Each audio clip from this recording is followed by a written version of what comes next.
Be sure to subscribe for your chance to win a custom leather playmat when we hit 2,500 subscribers. Welcome to Fast Effect Double Speed Magic the Gathering. Here we've got Heather leading out with a Verdant Catacombs. However, Dustin leading out with a whole lot more here. We've got Ancient Tomb, Lotus Petal, Urza's Bauble, and a Chalice at 1, dumping 4 cards out of his hand with this... Oh, I'm sorry, Walking Ballista. Not Chalice at 1, could be a lot worse. So, Walking Ballista, great in some matchups when it's at 1. Notably, Dredge being able to, probably one of the better cards out there at taking care of Bridge from Below's. We got a Vampire Hexmage, and that is just kind of daring this Walking Ballista to ping it. We got our Urza's Bauble, and that's going to be cards from hand. Now, technically, Heather not going to know which card was chosen. It looks like she actually did that in a way that she wouldn't be able to tell. It was a Dark Depths, so Dustin, no surprise there. Actually, maybe a surprise there. What is going on that she has? I mean, she must have another Vampire Hexmage, I assume? Because otherwise, I feel like you might just wait a turn rather than just have the Hexmage die to the Walking Ballista. I got to expect this is going to be a... Oh, well, we got Sylvan Scrying. So Heather perhaps playing against the possibility of a infinite damage Walking Ballista. Though if that is the case, yeah, I don't know. Very interesting. Well, we got a Lion's Eye Diamond, so if we got a Auriok Salvagers, it's just infinite mana at this point. We've got Karakas, City of Traders going bye-bye, and Mystic Forge is just digging through the deck as fast as possible. Dustin's going to be hoping to find more baubles. Can he outrace this 2020 becomes the question. Not activating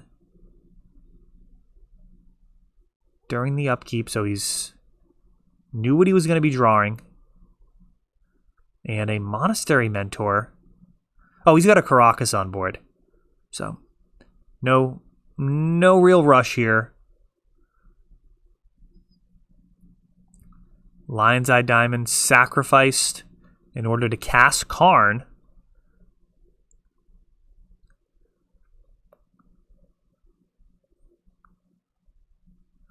And what is Karn gonna grab here?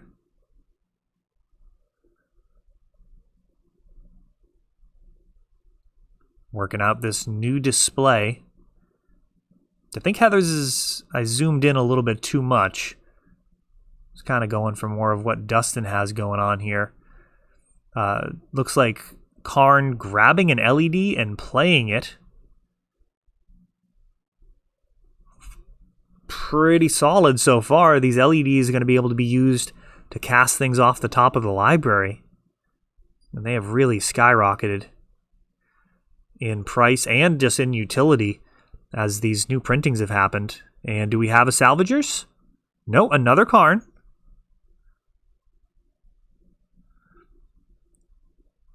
Bauble. This Monastery Mentor getting swole, but he is summoning sick. So really just creating a whole ton.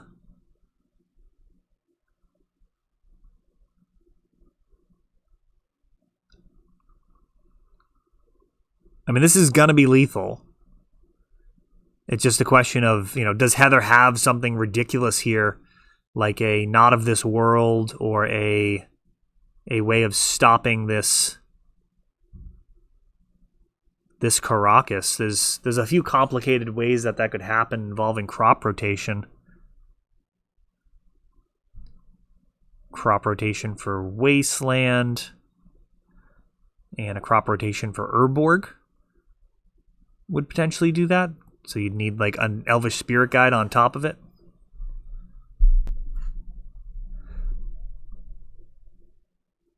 We've got a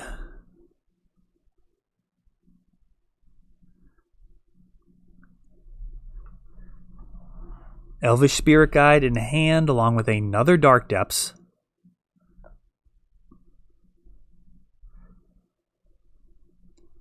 And it looks like Thespian Stage. I'm gonna need like a. I mean, this is no good. We've got Sylvan Scrying. Well, this can make a 20/20, but I'm pretty sure these tokens are just going to get there. We've got a Ghost Quarter. Urza's Bauble. Prowess triggers happening. More monks being made. This whole team just getting bigger. Walking Ballista being played as a 0 just to get it out of the way. We've got a Lion's Eye Diamond. City of Traders being pushed aside, paying a point of life. And now a Cavern of Souls. And Bauble. Everything is so huge. So Heather close. I mean, able to make a 20/20. But ultimately not enough there, as Bomberman, a rarely seen legacy deck. It's very powerful. I think it's one of those decks that is just kind of underplayed because there's only so many decks you can play. There's only so much time. Like, there's so many more decks in Legacy that are just not played super often. They just aren't popular for whatever reason. I don't know. I don't think it's because of how good the deck is. I think it's a tremendously strong deck. And I think Karn is one of the more dangerous Magic cards that have been printed in recent years. It's also at its best versus kind of the best decks in the format, which is something to keep in mind. Like, Karn has a lot of incidental damage when you're talking about decks like Storm. They're losing their Lotus Petals and Lion's Eye Diamonds and potentially Wishclaw Talismans now, another solid printing. You're talking about a deck like Turbo Depths that might have access to Lotus Petal again, but also things like Expedition Map. So there's a lot of kind of splash damage to that Karn, aside from being a toolbox that also wins the game. The ability to attack your opponent's mana, having a completely different line. Karn's a powerful Magic card.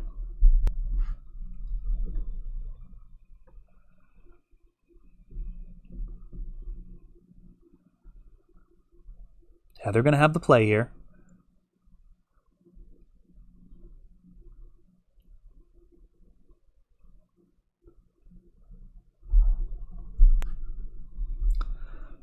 Heather leading out with a fetch land. Bayou into Elvish Reclaimer. A strong start versus a lot of the control decks in the format. We'll see if it's actually fast enough versus Bomberman. It gives a lot of resiliency versus control, pulling the combo together and then also protecting the combo. A Ancient Den, a Lotus Petal, a Bauble, a Mox Opal, so 2 mana available here on the first turn.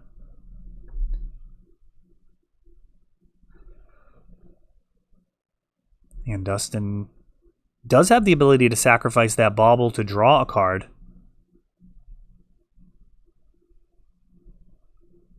They do nicely evade Duress and Thoughtseize, as they can stay on the board during your opponent's turn and then draw a card during your upkeep. And Mox Opal is going to have Metalcraft even with Urza's Bauble going to the graveyard. Of course, we can expect plenty more artifacts on Dustin's side if it goes his way. A Thespian Stage already, going for a Sylvan Library. A Dark Depths on top of the deck.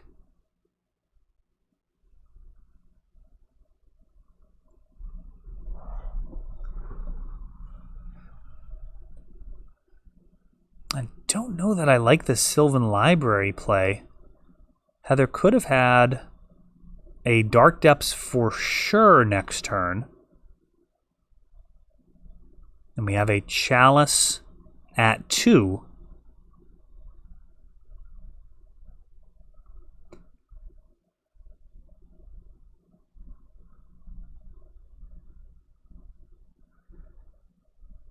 Sylvan going to allow for a Dark Depths, and this Elvish Reclaimer is going to be able to protect it as well. So this one's looking really good for Heather.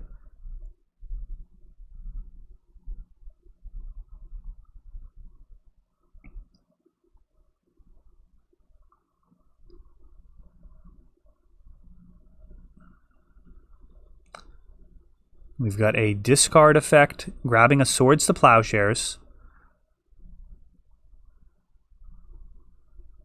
That Chalice at 2, a little sus.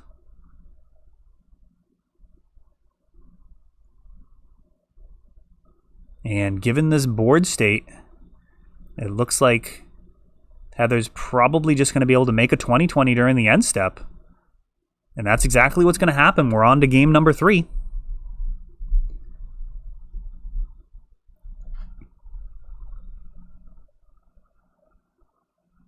Yeah, that Chalice at 2, not a whole lot you can do there. It does kind of indicate that perhaps you have a Swords to Plowshares. Of course, Chalice at 2 does a lot of damage versus Turbo Depths. It's going to stop Vampire Hexmage. It's going to stop Sylvan Scrying, Sylvan Library, though that was already on board. It does damage the deck.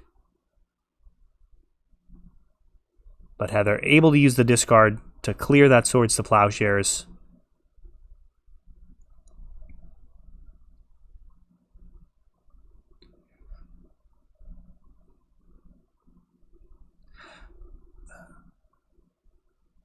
Though it wasn't super necessary. Because the Elvish Reclaimer could have just protected the Merit Lage anyways, I believe, by tutoring up the Sejiri Step.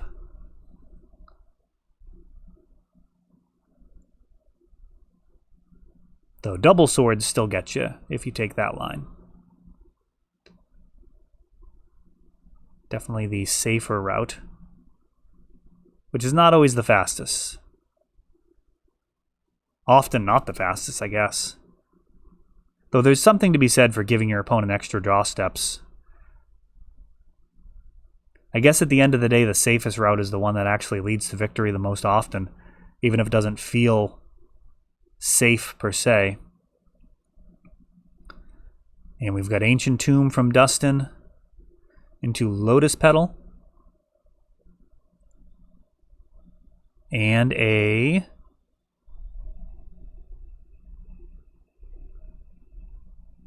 I am not sure what that is. Pithing Needle for Heather.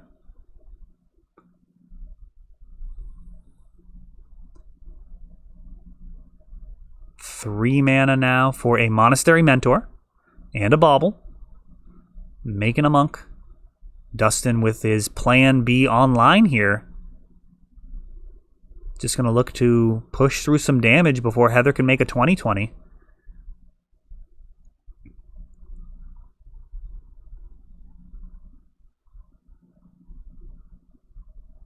Yeah, let me know what that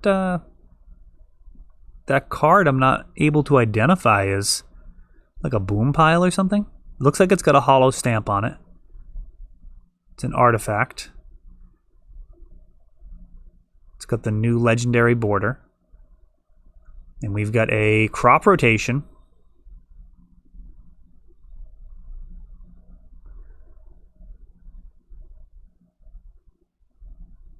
And an abrupt decay.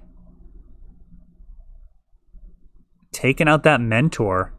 Heather not having any of this low to the ground shenanigans. She just gonna preserve her life total and look to one-shot the situation.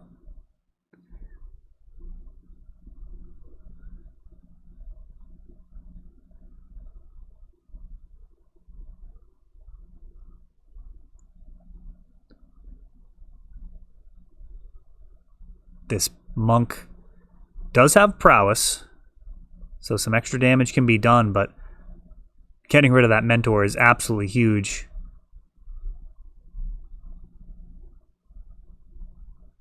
And a walking ballista.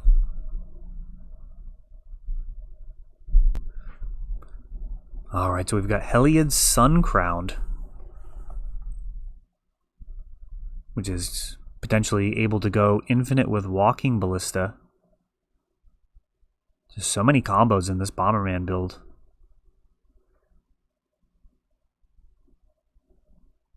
Or is his bauble zoomed in a little much on Heather's side? We'll have that fixed for future videos. We are playing with this new layout. Dampening sphere will actually stop the recursion of LED. And another pithing needle. And Elvish Reclaimer. And that guy threatens to pull the whole combo together all by himself.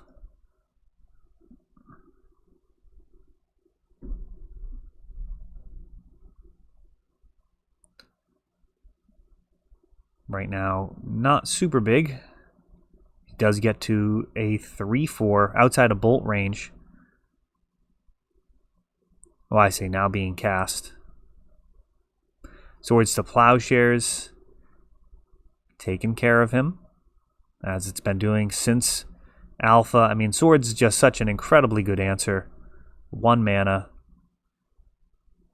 Kind of set the stage for creatures not really being a great idea in Magic for most of its history, just because of how easy it has been to undo them. Of course, we've seen massive increases in the power level of creatures, everything from Eldrazi to the new gods. I mean, there's so many incredibly efficient creatures, and also creatures that operate a lot more like spells. You know, something like Walking Ballista.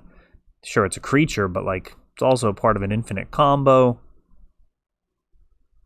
Does damage. Does a lot more than just attack and block, that's for sure. Mox Opals exchanging.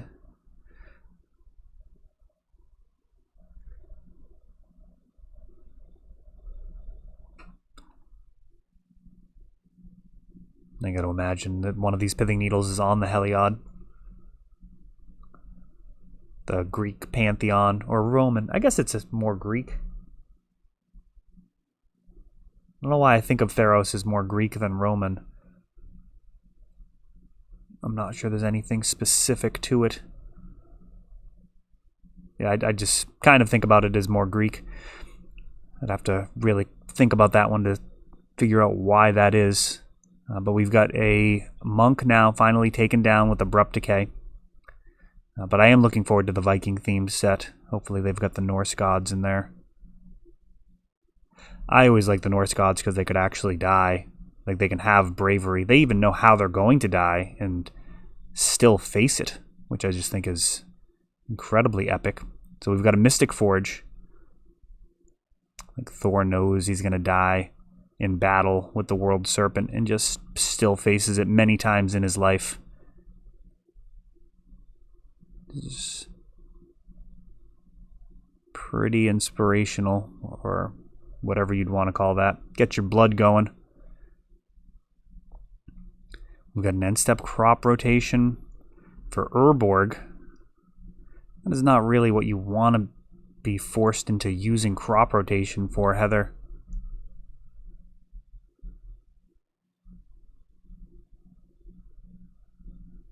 Now has a Vampire Hex Mage. And 1 mana open, perhaps. Going to be able to crop rotate again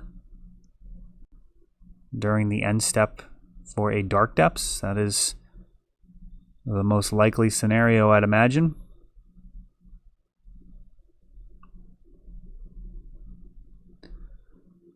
Mystic Forge. So I think we've got a Pithing Needle on Walking Ballista and on Heliod. So if either one of these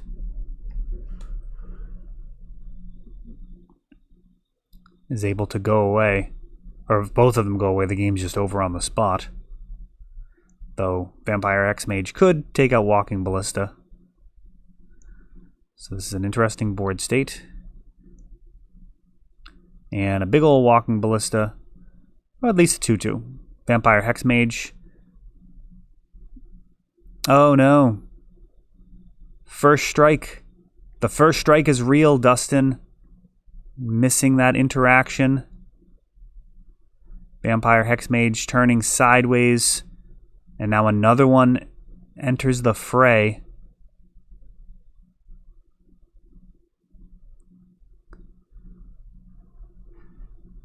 May not end up being a massive impact on the game, but nobody likes to throw away a Walking Ballista like that with no upside.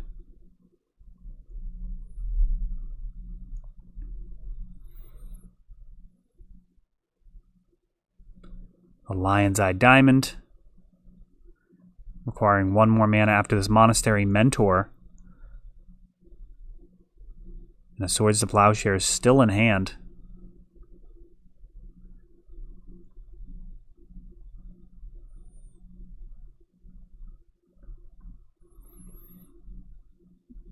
Yeah, I'd say the Norse gods, and then like Achilles versus Hector, 2 of the more incredible moments from antiquity. For me, when I was a young, impressionable reader, reading those tales really was pretty awe-inspiring. We've got a Swords to Plowshares and a couple of baubles. Swords gets taken, and these baubles are going to look to grow the team.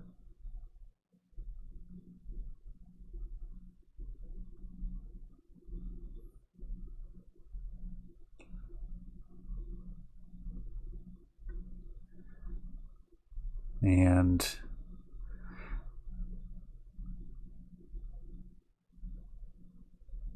Dark Depth's always just a turn away from making a 2020 indestructible. If they can just find the Dark Depths here.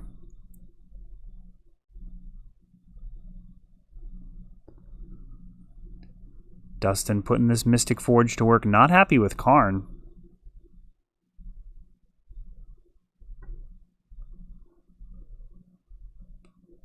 Looking to do better.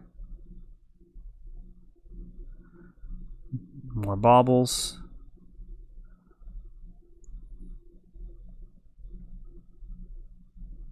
Everything turning sideways.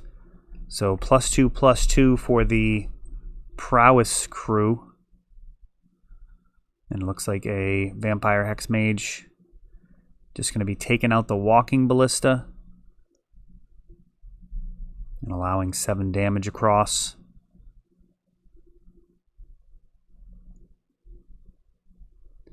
Elvish Spirit Guide's going to be coming off the top of the deck for Heather. Not very exciting.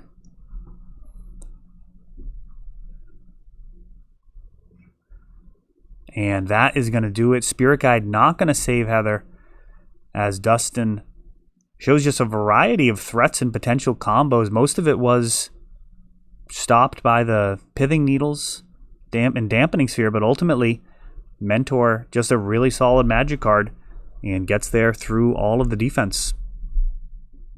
That is all for this one, but don't worry, there is a lot more. You can check out our older videos, and we're always putting out new videos from ELD's Time Vault Games in Bellingham, Massachusetts. If you want to help the channel, of course, you can like, subscribe, share, tap that notification bell so you can know the next time our new videos come out. Thanks for watching.